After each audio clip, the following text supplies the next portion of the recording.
ही आहे श्रीगोंदा शहरातील सरकारी अभ्यासिका आणि क्रीडा संकुलाची इमारत। या इमारतींच्या बांधकामासाठी कोट्यावधी रुपयांचा निधी खर्च झालेला असून या इमारती अशा अपूर्ण अवस्थेमध्ये का आहेत असा प्रश्न तालुक्याच्या लोकप्रतिनिधींना केला पाहिजे।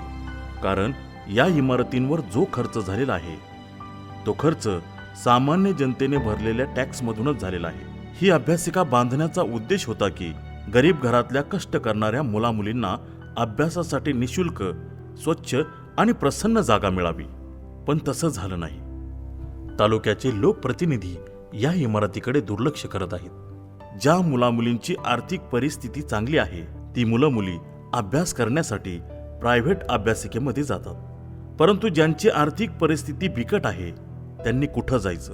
या अभ्यासिकेमध्ये काही लोकांनी अतिक्रमण केलेलं आहे। ही लोक कोणत्या अधिकाराने या ठिकाणी राहत आहेत याची चौकशी अजूनपर्यंत झाली नाहीये। आपल्या लोकप्रतिनिधींचा या लोकांच्या अतिक्रमणाला पाठिंबा आहे असं म्हणायला हरकत नाही। ही अभ्यासिका कार्यरत करण्याची जबाबदारी श्रीगोंदा तालुक्याच्या लोकप्रतिनिधींची नाही का, की त्यांचं काम फक्त निधीमधून टक्केवारी घ्यायचं आहे? या प्रकरणावरून अधोरेखित होतंय की श्रीगोंद्यातील तरुणांच्या भविष्याची लोकप्रतिनिधींना काळजीच नाहीये। ही क्रीडा संकुलाची इमारत कित्येक वर्षापासून अपूर्ण अवस्थेमध्ये आहे। या बांधकामावर कोट्यावधी रुपयांचा खर्च झालेला आहे। या इमारतीकडे बघितल्यानंतर कळून येईल की ते कोट्यावधी रुपये वाया गेलेत। याला तालुक्याचे लोकप्रतिनिधी जबाबदार नाहीत का? या क्रीडा संकुलाच्या माध्यमातून आपल्याला सरावासाठी लागणारे सगळे साहित्य मिळेल अशी श्रीगोंद्यातील खेळाडू मुलामुलींची अपेक्षा होती, पण पुन्हा एकदा त्यांचा अपेक्षाभंग झालाय।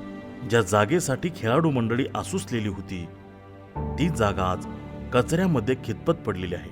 जागा उपलब्ध असून देखील ही जागा खेळाडू मंडळींच्या उपयोगात येत नाहीये। केवळ तालुक्याच्या लोकप्रतिनिधींच्या नाकर्तेपणामुळे एकाच व्यक्तीकडे 35 वर्ष आमदारकी आणि 13 ते 14 वर्षे राज्याचे मंत्रीपद असून देखील त्यांच्या मतदारसंघातील अपूर्ण इमारतींची अशी अवस्था बघता आजवरचे सत्ताधारी श्रीगोंद्याचा विकास करू शकले नाहीत।